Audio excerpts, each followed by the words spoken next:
El Baúl de Pesqueira. Un espacio que enriquece diversos acontecimientos históricos a través de la sonoridad de la radio. Esta es una producción del Departamento de Historia y Antropología en coordinación con Radio Universidad. El Baúl de Pesqueira. Enriqueciendo la historia sonora.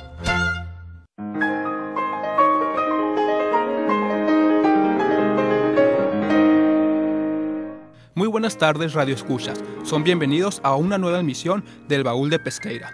Esta semana continuaremos con el programa dedicado a Miguel de Cervantes Saavedra. Para comenzar, les presentaré la influencia del cautiverio en Argel en las obras de Miguel Cervantes, presentada por un servidor.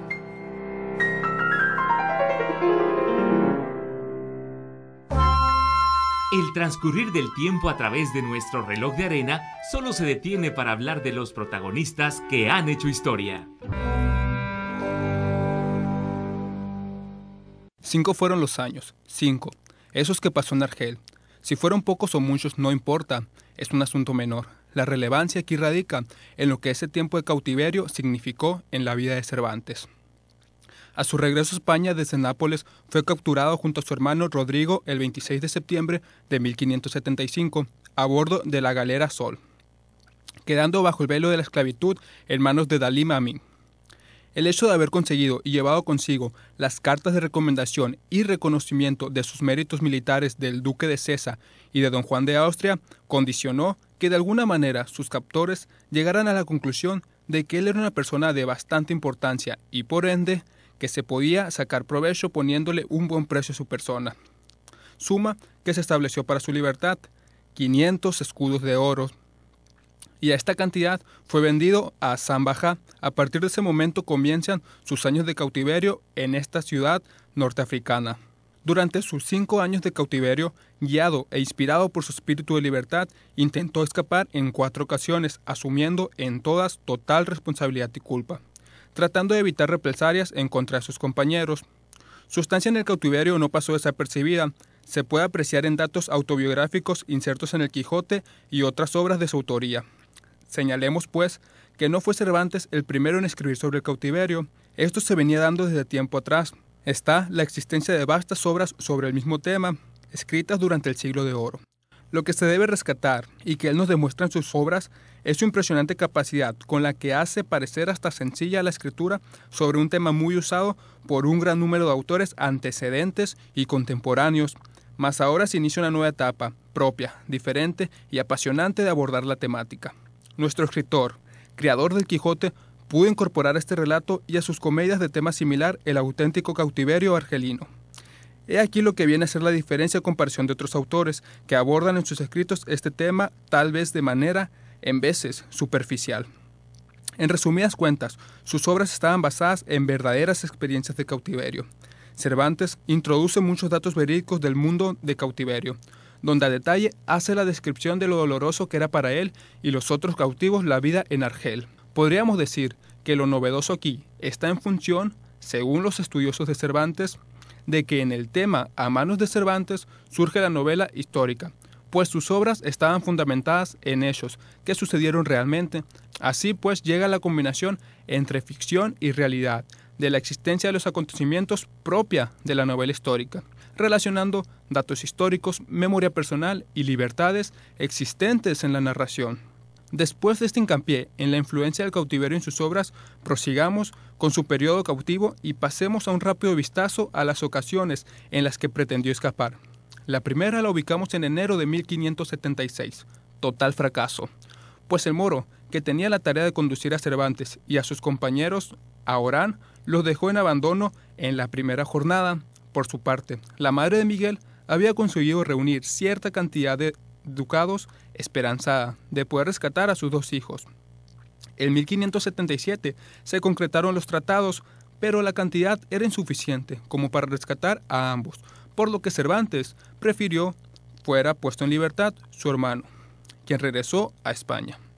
El mismo Rodrigo llevaba un plan elaborado por su hermano para liberarlo a él y a 14 o 15 compañeros más en septiembre de 1577. Cervantes se ocultó con sus compañeros en una cueva oculta a la espera de la galera española, que vendría a recogerlos, mas esta no tuvo éxito, fue apresada. Los cristianos escondidos en la cueva también fueron descubiertos debido a la traición de Usoplón. El tercer intento nos remite a enero de 1578. Este plan estaba trazado con la finalidad de llegar a Orán, esta vez por tierra. Se envió hacia esa ubicación a un moro fiel con cartas para Martín de Córdoba, general de aquella plaza, explicando y solicitando guías, mas para su mala suerte el prisionero fue preso y las cartas descubiertas. En ellas se evidencia que fue el propio Miguel de Cervantes quien lo tramó todo. Su último intento de escapar lo llevó a cabo en mayo de 1580, apostando a una fuerte cantidad de dinero que se le entregó a un mercader valenciano que estaba en Argel. Cervantes adquirió una fragata con capacidad de transportar hasta 60 cautivos, pero su intento se vio nuevamente frustrado al momento en que uno de los que debería ser liberados reveló todo el plan a Hasan Bajá. Lo interesante aquí es cómo, a pesar de que en todos los intentos fallidos por escapar, a pesar de que Cervantes asumió total y absoluta culpa y que Hasan Bajá fuera reconocido por su frialdad y carácter sanguinario, que esos mismos actos los habría castigado con fuerza bruta, a Cervantes no se le ha dado el castigo correspondiente, mas el por qué es una incógnita que quedará al aire bajo puras deducciones no comprobadas. Finalmente, en septiembre de 1580, su momento tan esperado había llegado, y es que su rescate fue cubierto por los trinitarios Fray Juan Gil y Antonio de la Bella, justo en el momento en que iba a ser enviado a Estambul, en donde sus posibilidades de lograr su libertad habrían ascendido a nivel de nulas. Puede que haya conseguido la libertad, mas la huella del cautiverio quedó bien marcada y permanentemente, tanto en su vida como en su obra. Para el Baúl de Pesqueira, Uriel Rodríguez.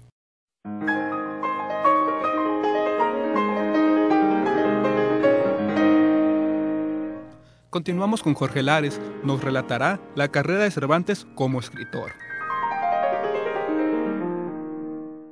Desde joven, Miguel de Cervantes mostró sus aptitudes como escritor. En 1969 tenemos noticia de su primera publicación.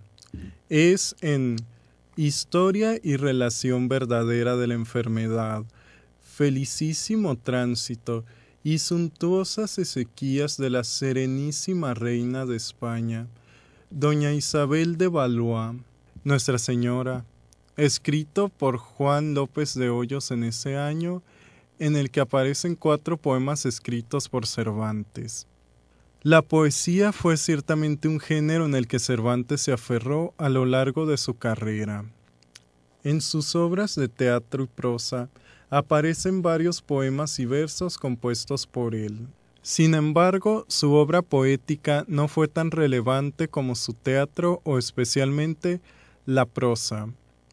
No obstante, no hay que hacer a un lado la faceta de poeta de Cervantes. De hecho, en su tiempo fue considerado como uno de los iniciadores junto a Liñán, Vargas, Arias, Lope de Vega, Góngora y Salinas del llamado romancero nuevo.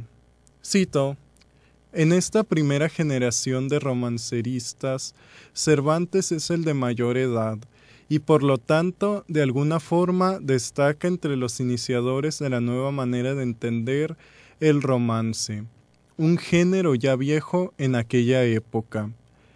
En su momento, Cervantes tiene la suficiente sensibilidad poética para comprender el valor literario y de ruptura de la nueva forma de hacer romances y desarrollarla personalmente. Fin de la cita. Además de lo anterior, aparecen en sus novelas intercalados varios poemas.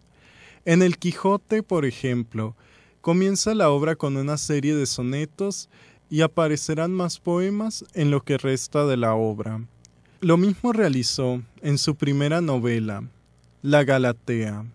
Para 1614 aparece un escrito de Cervantes titulado Viaje al Parnaso, el cual es un texto narrativo escrito en verso que relata el viaje imaginario de Cervantes y otros poetas por lugares reales y míticos con el fin de luchar contra los malos poetas. Cito: un quidam, caporal italiano, de patria perusino, a lo que entiendo de ingenio griego y de valor romano, llevado de un capricho reverendo le vino en voluntad de ir a Parnaso, por huir de la corte el vario estruendo. Fin de la cita. Lo anterior es el comienzo de Viaje al Parnaso. Otros poemas importantes fueron la Epístola a Mateo Vázquez, atribuida a Cervantes, y el Canto de Calíope. La obra poética de Cervantes, a pesar de lo fecunda que fue, no ha sido tan estudiada y apreciada como sus obras en prosa. Además, el mismo Cervantes contribuyó a ello. En Viaje al Parnaso escribió, cito, «Yo que siempre trabajo y me desvelo, por parecer que tengo de poeta la gracia que no quiso darme el cielo». Fin de la cita. En general, Cervantes escribió poesías tanto de la vertiente italianizante como de la tradicional. Escribió géneros que recuperaban la poesía italianizante como sonetos y elegías, y de la tradicional tomó las letrillas o los villancicos. En la Galatea se funden ambas tradiciones. Otro género preferido por Cervantes fue el teatro. Si en su prosa y teatro incluye verso, en la prosa también incluirá mucho diálogo, como es el caso del Quijote. Los géneros utilizados por Cervantes fueron la comedia y el entremés. Después de su cautiverio en Argel, Cervantes se dedicó al ejercicio teatral hasta el fin de su vida. Su propuesta de teatro era más bien clásica. Según Ana Roig Hernández, en su texto El teatro de Cervantes, cito, «El teatro de Cervantes, especialmente su comedia, parece debatirse entre la expresión moderna de un mundo existencial en plural libertad y la faticidad de un orden moral inmutable y trascendente al sujeto, heredado de la antigüedad y cerrado a percepciones innovadoras». Referido precisamente a esto, hay 5 aspectos de la poética clásica que limitan la estética experimental del teatro cervantino. Número 1. Decoro versus polifonía en el lenguaje de los personajes. Limitación de su expresión. Número 2. Devaluación y subordinación del sujeto en la fábula. Número 3. Construcción del personaje como resultado de la voluntad de un orden moral trascendente e inmutable. Número 4. Reducción del personaje teatral a un arquetipo lógico de formas de conducta. Y número 5. Negación de la experiencia subjetiva del personaje en las formas del lenguaje dramático. Fin de la cita. El teatro de Cervantes gozó de éxito en sus primeras representaciones. Sin embargo, ante la llegada del teatro de Lope de Vega, el cual revolucionó las formas del teatro español, sus comedias fueron menos requeridas que las de este último. Entre las comedias de Cervantes destacan las comedias de cautivos como Los Tratados de Argel, El Gallardo Español, La Gran Sultana y Los Baños de Argel. Comedias de intriga como La Casa de los Celos y Selvas de Ardenia y El Laberinto del Amor. También destacan La Entretenida, El Rufián Dichoso y Pedro de Urdemalas. Anterior al triunfo de Lope de Vega, Cervantes conoció el éxito con el género trágico. Obras como La Numancia y Los Tratados de Argel. Estas obras aún influidas por el estilo clásico. A pesar de su poco éxito con las comedias, Cervantes logró su consagración con el género llamado entremés. El entremés consiste en piezas chicas, por lo general de un acto, de un tema cómico y popular.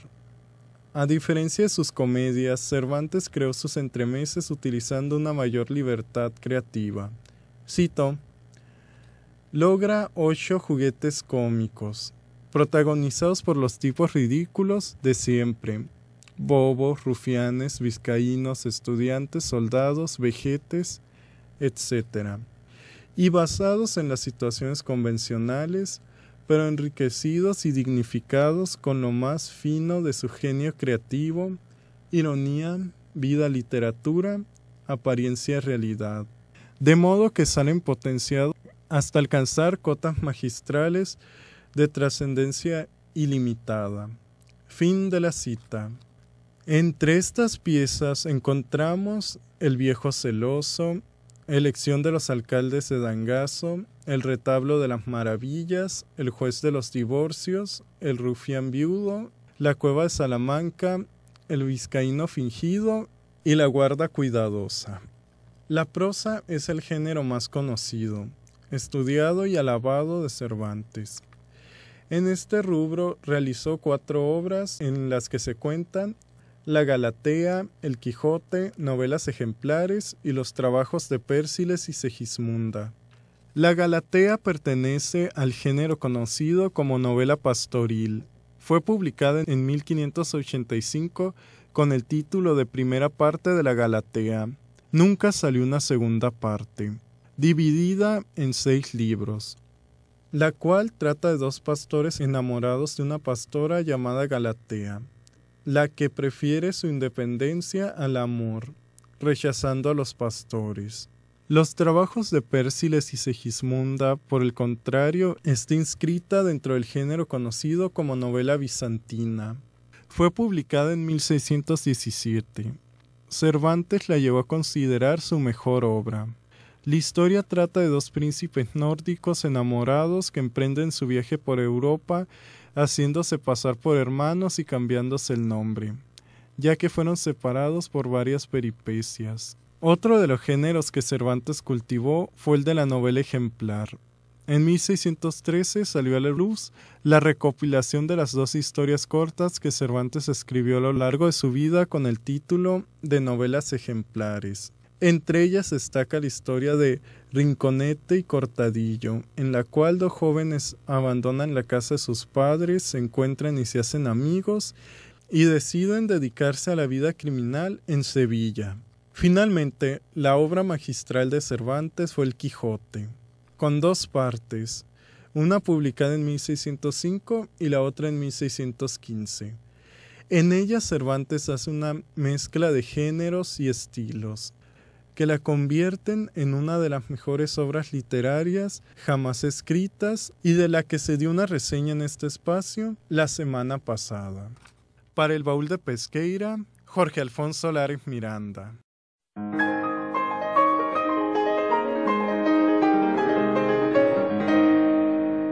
Para finalizar, Perla Valdés nos hablará sobre la importancia cultural, influencia y legado de la vida y obra de Cervantes.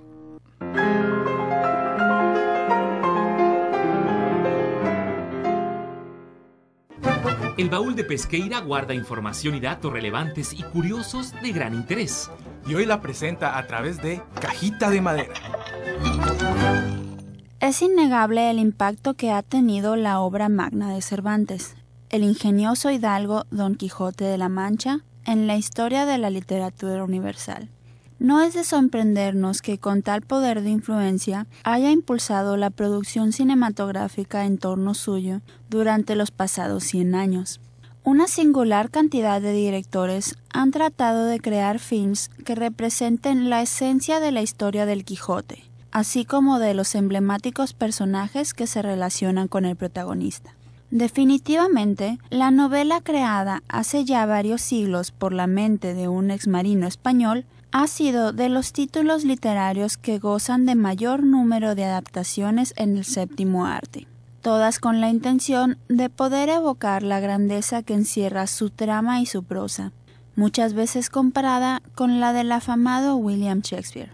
La primera adaptación fílmica ocurre a inicios del siglo pasado, cuando en 1908 sale a la luz una producción española del cine mudo, dirigida por Narciso Cuyás. Es de este punto en adelante que comienzan a realizarse decenas de películas basadas en la premisa de Cervantes, con los más variados estilos y condiciones. Aparecen en pantalla Quijotes españoles, soviéticos, estadounidenses, finlandeses, australianos, entre otros.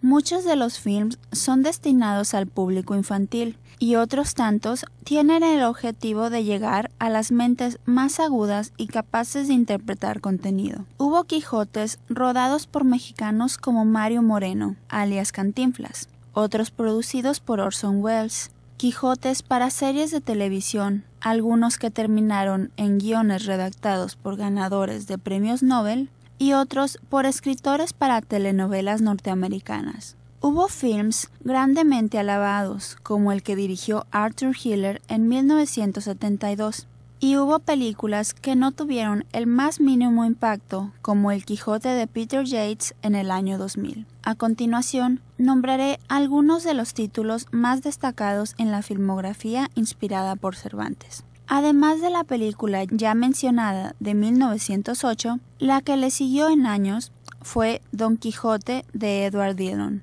una producción norteamericana que, como su antecesora, quería adaptar la historia original de la obra. En 1933 apareció una nueva de origen franco-británico, con la dirección de G.W. Pabst. Cabe decir que hay quienes consideran que una de las mejores adaptaciones de la novela cervantina es esta.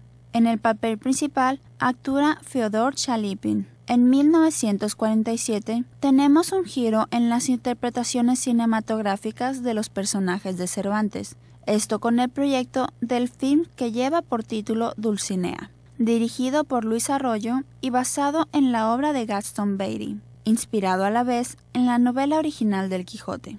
Otro que lleva por título Don Quijote es obra de Grigory Kosinets y data del 57. Se trata de la primera adaptación realizada en la Unión Soviética y cuenta con la interpretación de Nikolai Cherkasov. En 1962, la novela de Beatty volvió a tener una adaptación, igualmente titulada Dulcinea, pero ahora dirigida por Vicente Escrivá, en una coproducción entre España, Italia y Alemania. Su protagonista fue la afamada Millie Perkins, quien había interpretado el papel de Ana Frank en 1959. En 1972, Arthur Hiller nos ofrece el primer musical que adapta la historia de Cervantes. Lleva por título El hombre de la Mancha y cuenta con las actuaciones de Peter O'Toole y Sophia Loren. Es de notar que la película fue duramente criticada cuando recién se estrenó, pero entre sus espectadores hubo quienes consideraron invaluables muchas de sus novedosas propuestas, especialmente en lo que se refiere al aspecto musical e interpretativo. En el año 2000, Peter Yates hace una adaptación en formato de serie para televisión, que contaba con el protagonismo de John Lightwood como Don Quijote, Bob Hoskins como Sancho Panza y Vanessa L. Williams como Dulcinea. Hasta entonces, nunca se había hecho una producción exclusivamente para la pantalla chica, pero no tuvo mucho impacto. En el 2010, Antonio Surera dirige Las aventuras de Don Quijote, que es la primera película de animación con un cambio especialmente hecho para atraer la atención de los niños, pues sus personajes son animalizados de manera que Don Quijote es un lince y Sancho Panza un ratón. Se trata de una de las adaptaciones más destacables para el público infantil, pero no es la única. Claro está que no podemos englobar todo el legado de producciones inspiradas por Cervantes en el mundo cinematográfico, por muy amplio que éste sea. Existe también una infinidad de versiones resumidas de su obra, reinterpretaciones personales, estudios críticos e incluso novelas infantiles complementadas por ilustraciones. Una labor tan dedicada como esta se realiza con el obvio propósito de llevar una de las historias de ficción más emblemáticas jamás escritas al mayor número de personas posibles. Y es que la novela española más conocida no podría pedir menos. Para el Baúl de Pesqueira, Perla Valdés.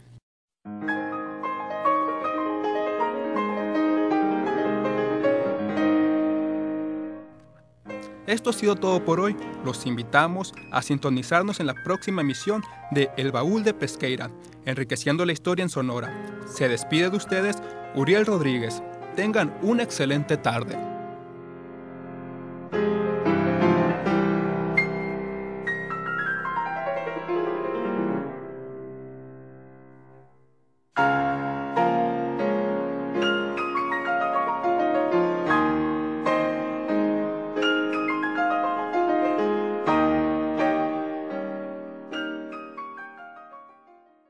Por hoy, el Baúl de Pesqueira ha cerrado un programa más. Te invitamos a escuchar un encuentro entre el pasado y el presente de Sonora en la próxima emisión. Esta fue una producción del Departamento de Historia y Antropología en coordinación con Radio Universidad.